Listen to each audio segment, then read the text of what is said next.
Ako si Utoy at ito ang aking kwento.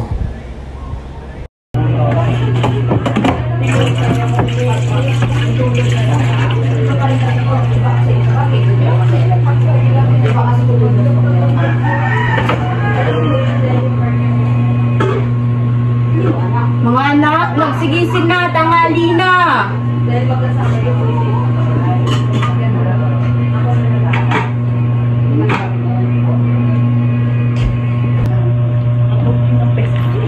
Nay, ang aga-aga pa. Tanghali pa pasok ko eh.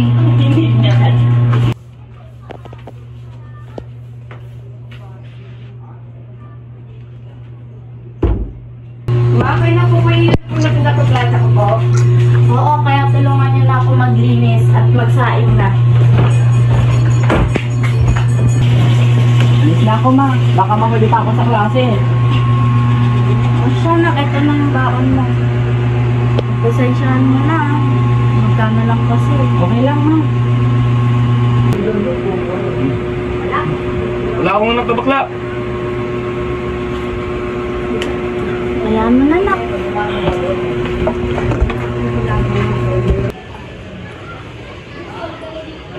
Ladder leg, ladder leg.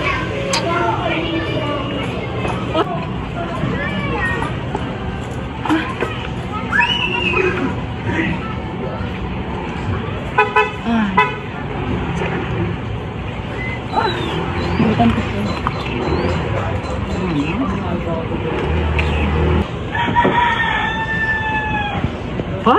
Ganda? Sino ka dyan? Hi, Beshi! Boyan! Power pack! Yay! Alam mo ba, may nabili akong lipstick. Ang ganda. Ang ganda ng shade. Tignan mo, ah. Oh, pa! Ever! Bili na! You must try it then. Bakla, ano ka ba? Alam mo naman si Bakla, hindi makabili ng maraming kolorete, baka madumi ng Pudra Kes at mabugi Wonderland na naman. Kaya ako. Hay nako, Kundan. Oh, yan na naman ang test mo. Lumabas na ang result. Ano pa nga ba? Wala naman ang hayes. Ewan ko ba sa'yo? Hindi mo magawa mag-isip. Ang talino mo. Hindi mo kaya sabihin sa mga magulang mo kung ano talaga ang kasarian mo. Ay nako, ngayon nila. Hirap na rin talaga akong tago sa sarili ko. Pwede ba akong makayang ng gold? Thank you.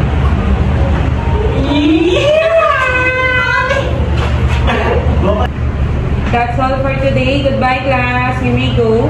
Thank you, ma'am.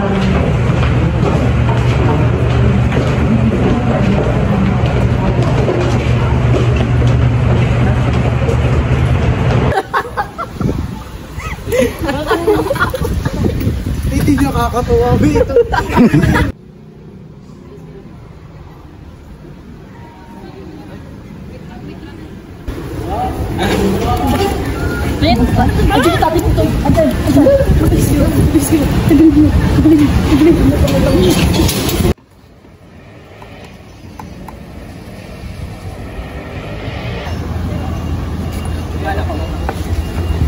Mga kaklase ko nga po pala.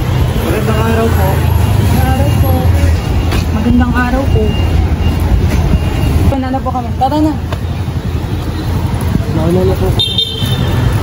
So pare, parang Serena talaga yung anak mo eh. Tingnan mo ba naman oh, kumikending maglakad. Ayan, pag ganyan, pinapril ko na yan eh. Kakapasok sa kaya. Ano gusto yung mangyari? Yung ganyan tol, kasi hindi mo alam yung pakaramdam mo lang sa mama.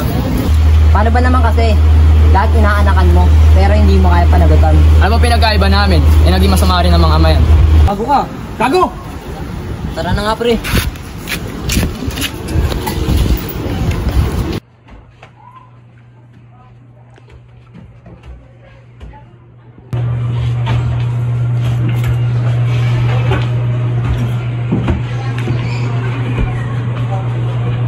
Lasing ka na naman, Osilito. Huwag niyo akong pakialamanan, ha?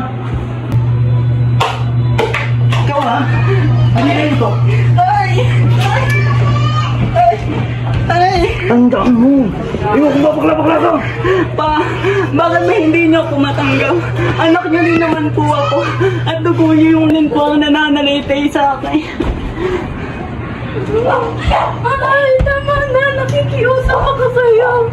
Tanggapin mo na ang anak natin. Wala na tayong magagawa dyan. Ikaw, wag mong kinukonsensya ang anak ko. Patadamay ka.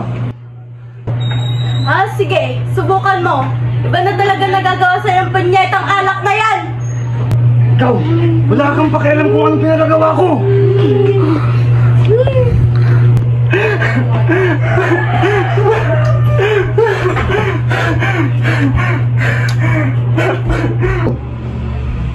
Sige, umayos ka! Huwag ka nang babalik dito!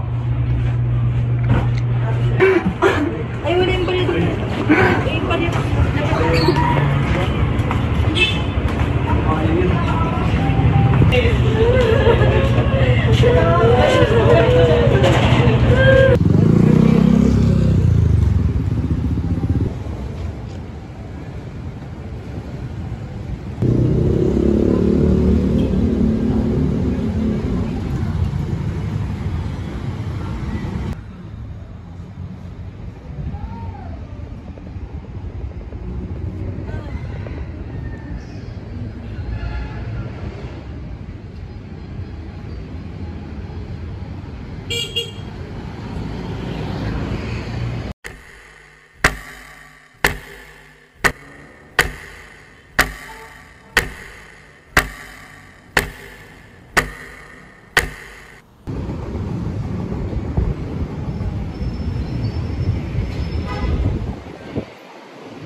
Panginoon, ano po bang nangyayari sa akin? At nararanasan ko ang mga problemang ito.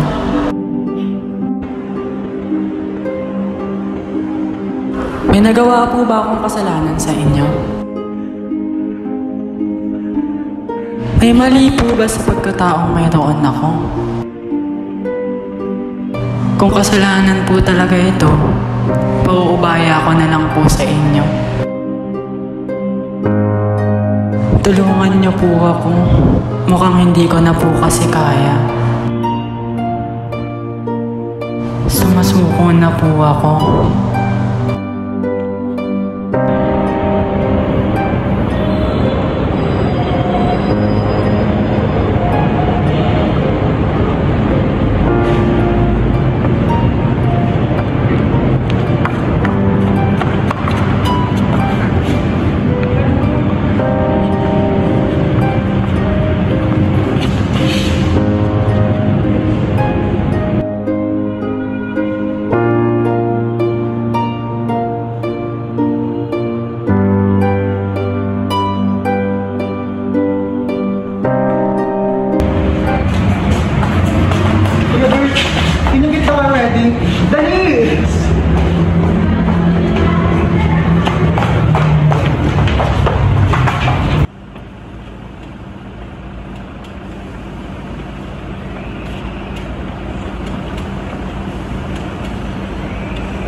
Naku! Naku! Huwag ka mo nang bumangon, baka mamaya mahilo ka na naman. Sino po kayo? Nasaan po ako? Namataan ka na lang namin sa simbahan. Wala kang malay. Ano ba nangyari sa'yo? Lumayas po kasi ako sa amin eh. Dahil po minamaltrato ako ng ama ko. Dahil po sa kasariang meron. Ah, ganun ba? Kung ganun, kumain ka muna dyan, nagain ako ng makakain. At pagkatapos, sayaan mo, ihatid na kita sa tahanan mo. Nako, wag po! Kaya ba talaga grabe yung nangyari sa tahanan? Yung parang, ganyan yung takot mo. Opo eh. Kaya hindi ko naman gusto yung pag-bumalik ulit sa amin. Kung ayan ang desisyon mo, pwede ka naman munang manatili dito sa bahay namin eh. Kasi kung ano man mangyari sa'yo sa labas, konsensya ko rin. At isipin mo na lang, bahay mo na rin to. At maluwag ang kabahayan para sa'yo. Ako, maraming salamat po. Tatalamin ko po ito isang malaking utang na loob sa inyo. Tara, kumain ka na. Bali, ano nga palang pangalan mo? Hotel po. Kayo po si? Ako nga pala si Rose. Upo ka lang dyan at sasabihin ko sa mga kasambahay na ihanda ka na ng makakain na.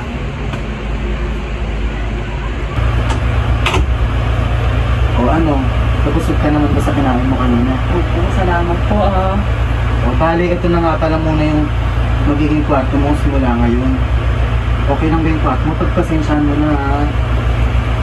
Naku, anong pasensya po? Eh, ang ganda-ganda naman po ng kwarto na to. Ngayon nga lang po ako makakahiga sa may kamang kwarto eh. Kasi po tabi-tabi nga lang po kami natutulog sa bahay. Kaya, Hanggang thank you. Ngayon magpahinga ka na muna. Alam kong pagod ka na rin. salamat po.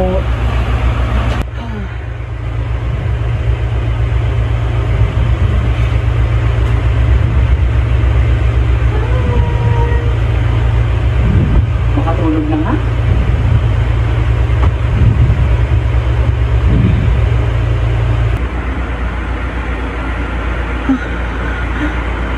Tay! Tay! Dito ka! Ginagawa ko! Tay, tama na. Puro ka bakla ang ginagawa mo! Dito ka magtitino!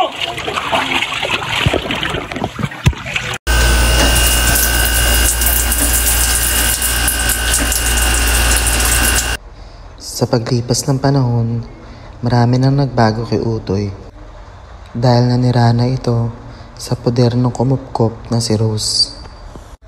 At sa pagbabagong ito, tuluyan na ding nagbago ang katauhan o kaanyuan ni Utoy na mas kikilalanin na sa pangalang Hazel Montecarlo. Mamay, schedule ka po ngayon. Papirma. Mamay, tinatawag ko sa inyo.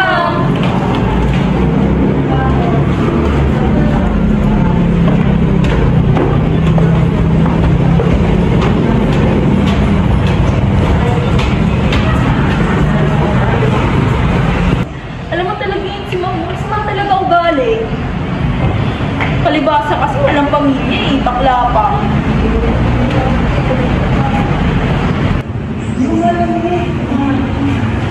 Gogi ko, hindi ka auto mo. Totoo ba? Nakakahan ako. Wait nga.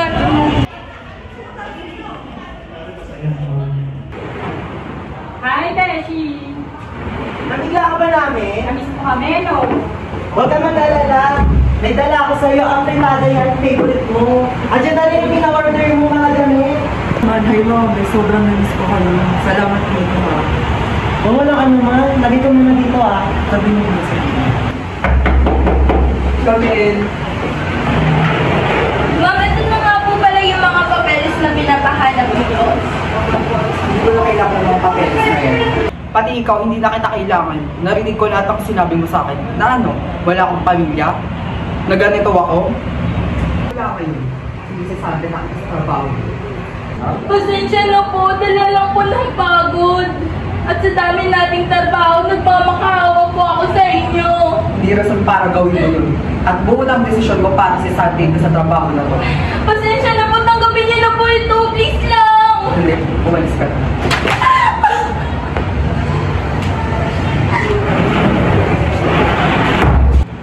Beso mo ka nga.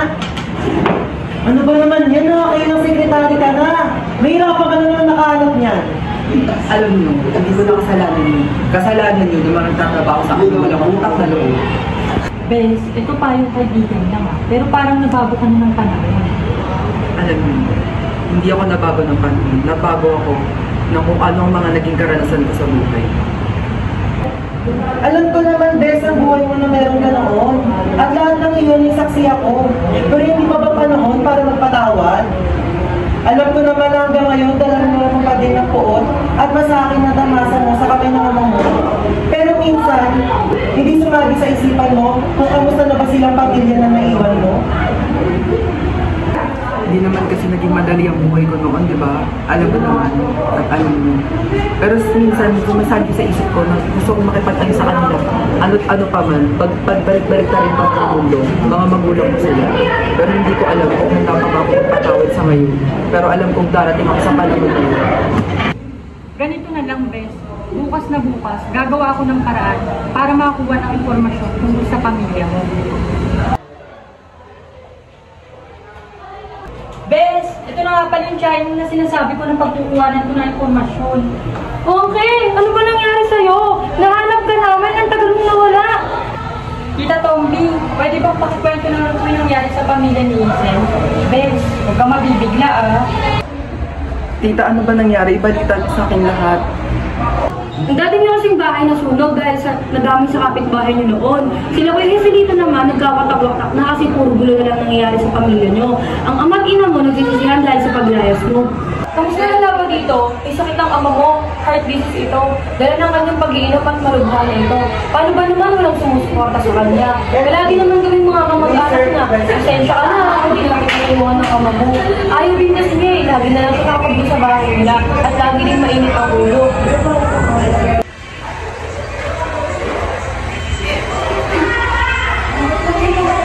Okay pa yan, Bes. Ito pala, Hazel Monte Carlo. Mapapagamot mo pa yung tatay mo.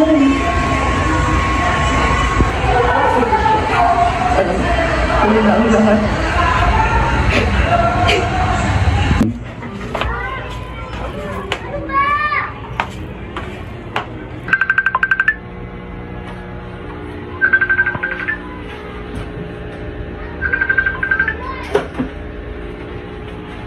Hello, Bes. Hazel. Hello, Bes? Ano nang balita? Nahanap ko na sila, Bes. Bukas na bukas, luluwas sila galing probinsya. Magkikita-kita na kayo. Salamat, Bes. Pakisabi sa kanila na magkita-kita na lang kami sa lugar kung saan malapit si Papa. Okay, bukas, ako na susundo sa kanila.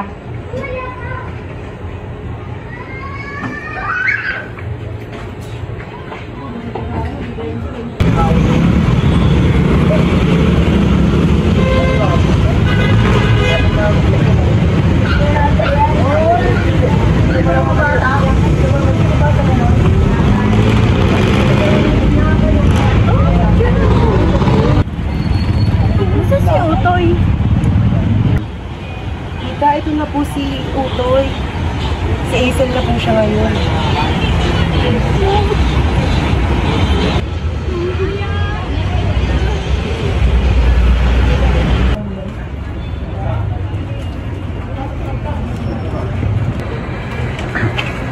Pasensya ka na anak sa mga pangyayari at sumuko si nanay agad. Kuya, kung alam mo lang, walang araw na hindi kita iniisip. Pasensya na kuya, ikaw lang ay nawalag sa amin. Jack, grabe ang pagsubok ng pagdaanin mo. Okay na, huwag yan ang alalahanin. Ang mahalaga, magkakasama na tayo ulit. At hindi ko hahayaan na mawalay pa tayo muli sa isa't isa. Oo nga pala, Nay. Alam mo na bang kalagayan ng tatay noon pa lang? Oo, dati pa man din, iniinda na ng tatay niyo yun. Oh, ano pang hinihintay niyo? Tara na, punta na natin si Kuya Joselito. Kuya? Kuya? Anak? Tara na. Ano na, makalat talaga si Kuya eh. Joselito, mahal, ganito ang pamilya mo. Joselito. Joselito. Joselito. Joselito. Pati na ang ama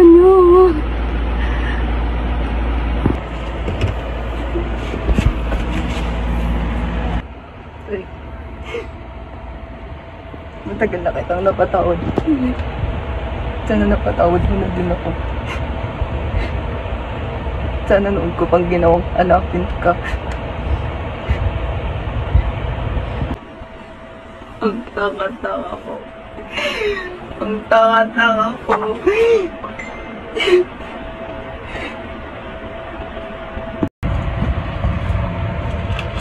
Ma, ate, tignan niyo. May kinilihamata si Papa para sa atin. Ako yung nga babasahin ko. Para sa mahal kong pamilya. Patawad Minda sa bunsong anak ko na si Erica, sa pangalawa ko na si Kikay, at sa panganay kong si Utoy.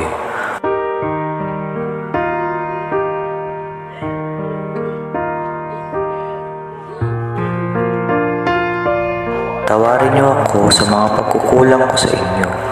Maging mabuting tatay, lalo na kay Utoy. Ito na ata ang katapusan at karma ko. Pero matagal na kitang tinanggap sa puso ko. Simula nung umalis ka, marami akong pinagsisihan.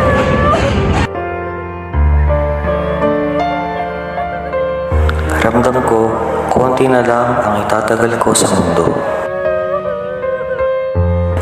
Mahal na mahal ko kayo, asawa at mga anak ko. Patawarin niyo sana ako.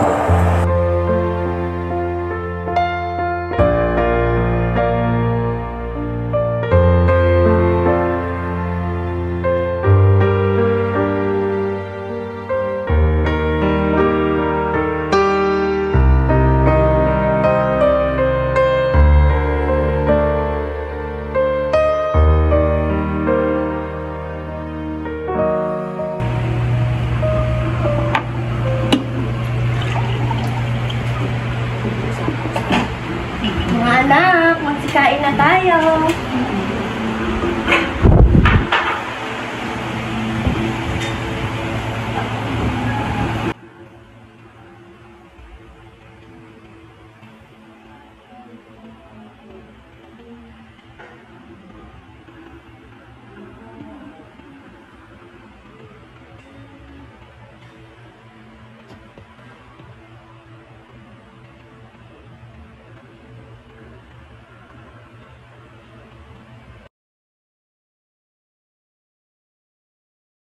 Mga kaganapan sa likod ng kamera.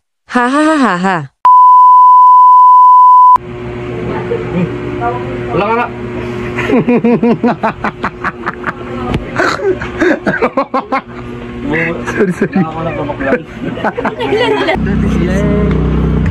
Sorry. Tapos lipstick, okay lang yan ba? Tapos labas ni. Wow! Grabe naman po. Sa girl. Okay na yan.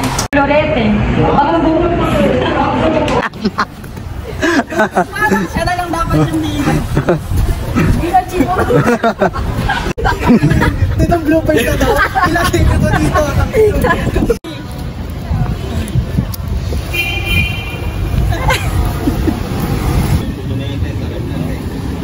Ano yan? Ano yan? Ano ba naman kasi? Lahat ng inaanakan mo.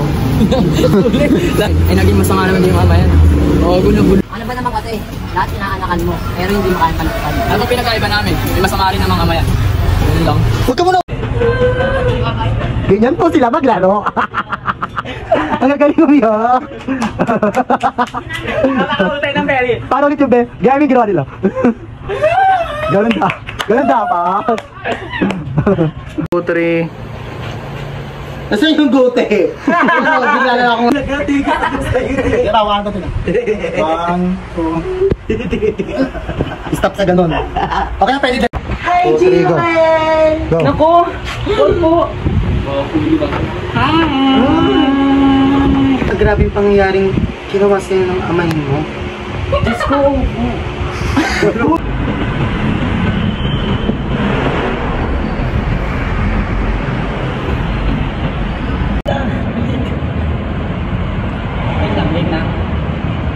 Try mo kung lubog mo yung mukha mo. Kaya pa. Ayun. Nag-enjoy siya. Hindi. Walang ligo, medyo mga araw. Oo, yung bago niyan. Diyan ka naman po.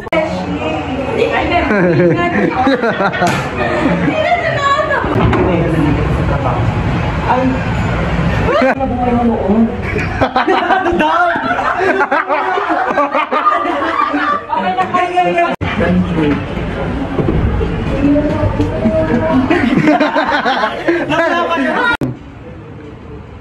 Ganito na. Gamit ko nga po kaya yung schedule ko kayo. Yung schedule ko kaya. Bakit tumatawag ko sa'yo?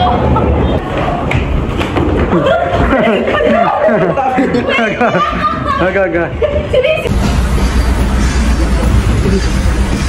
Ang sapatos, flight attendant, ang pants, Bella Hadid, ang damit, Alex Gonzaga, ang mukha, bato.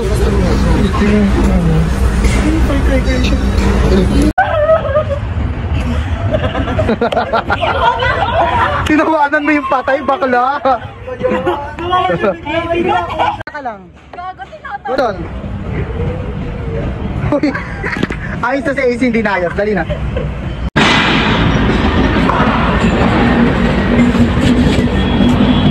Iyak.